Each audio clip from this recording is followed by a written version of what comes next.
Hey everyone, this is Ben Pierce at DesignerCon 2016 in Pasadena, California. I'm here with the well-respected, very well-known, not Scout 1, Jeremy Madl. Jeremy, how you doing? Good, how you doing? Pretty good, 2 days worth. We saw there was a lot of traffic yesterday at DesignerCon. How was it for the Broke Madl? It's been pretty good. We went through, I think we sold out half of their series the first day, and I know a couple more sold today, so I think if all goes well, we'll be out by the end of the day, so yeah, it's pretty successful, I think. Yep. So obviously the Madl is your signature piece. Talk to us about how it went from plastic to brick or plaster. Well, I've been making the toys for a long time, so part of my push for future projects is trying to play with materials and things like that. So I'm working on like wood pieces, ceramic pieces, and I had met an artist down in Texas, really talented ceramicist named Mr. Dave Sanders, and he had done some pieces a few years ago, and one of them was a brick piece, so I kind of tapped into him and see if he'd be open to making more, and he was down, and we got them done, and then we had to figure out who we were gonna let ruin them by painting all over them, and yeah, it's been a pretty cool process. I think there's a lot of potential that we might end up making some because there's been a lot of demand for more blank ones. Yeah, I hear a little bit of remorse in your voice that there aren't any blank ones to sell or do whatever with. Yeah, I have one at home in my studio, and then there's I think one or two on display that aren't for sale. But yeah, there's been a lot of people like, well, I just want that one, you know, like, so yeah. So obviously it was a short list of artists who were able to contribute. Were there artists that were not able to make that short list that you would have wanted? We had a pretty decent list. A lot of guys are just busy, and you know, I get it. I work all day too on other projects, so doing a custom is hard to fit in sometimes. So there were a few of my friends that couldn't get in on it, but yeah, there was plenty of people to choose from. There's so much talent here that it's easy. So second year in a row that you've worked with Broke Piggy. Last year was with the little resin pieces. This year was big brick Madls. They just give you kind of the keys to the castle and let you do whatever you wanted? Or? No, it's really cool. The company works almost as a co-op, as a collaboration. There's several people that are, you know, involved in making all the choices, and they approach me and like have ideas of things they want to do. So this was one of them. The low cut tech constructs or whatever they ended up being called. Those were kind of an easy one. I drew a picture, I sent it off, they made the toy, it looks awesome. This show, they wanted me to be a little more involved in, you know, bringing an artist and sourcing the pieces. And because it's a model branded thing, I wanted to have that role anyway. So they've been super cool to work with, and I'm sure they want to do more. So I'm excited. Yeah.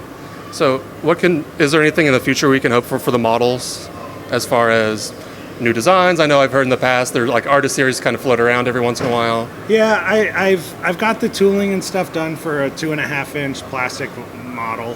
I've got even the first series of artist series done. It's just finding capital and finding the resources to make it happen. You know, it's a tough market, and to sit there and drop, you know, $80,000-$90,000 on a project when, you know, you fund it yourself, it's a tough one to take on. So we'll see. I have a show coming up at Whoop Air in September of 2017, and I'm planning on doing a lot of model-based stuff. It may not be toys, but artwork and prints, and again, pushing that form into different areas. You know, like how can I expand it? I can always make toys.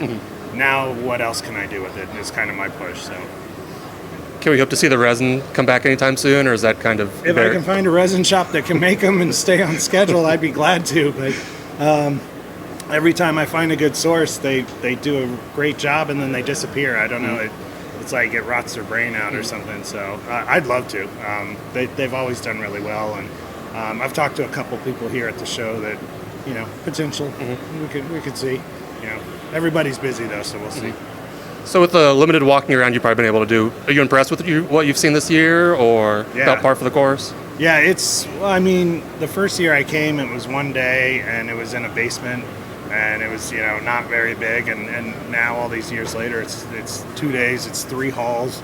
I take away, you know, a lot of inspiration from it, just because it's good to see everybody out in force doing their thing, like pursuing their passions and making their own thing happen. As artists, we tend to sit in our studios all by ourselves and work all the time, and maybe don't get out and interact with others in our field. And this is a good time to have a drink with somebody and be like, I'm not the only guy that it sucks for right now. Okay, cool. Woo. It's a lot of fun. I just wish it wasn't so close to Thanksgiving. Yeah, that's been my gripe a little bit, but you can't really do much about that. Yeah, it's hard to travel here and get back in time and all that kind of stuff. But it's an awesome show. I hope it just keeps getting bigger. I mean, a couple more days would be nice too. Yeah. So obviously the Whoop Air show is coming up next year. Anything else that we can be on the lookout for from the Madl line of things, or just anything in general from you?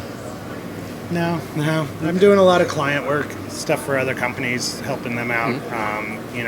That's my day job at the end of the day is making toys. So, this I look at as a passion and a hobby, but that real world toys are kind of where I gotta focus my energy a lot. So thanks for taking a couple minutes with us. Any parting words for the people? No, man, watch these guys show. That's awesome. I tune in all the time. It's fun. They got some good insight. I think they got awesome beer koozies too. Yeah. I picked one of those up. So thanks a lot. You heard it straight from the source. Beer koozies, watch our show, well endorsed. Again, Ben Pierce from the Urban Vinyl Daily Weekly Wrap-Up here with Mad, DesignerCon 2016. Have a good designer tour day.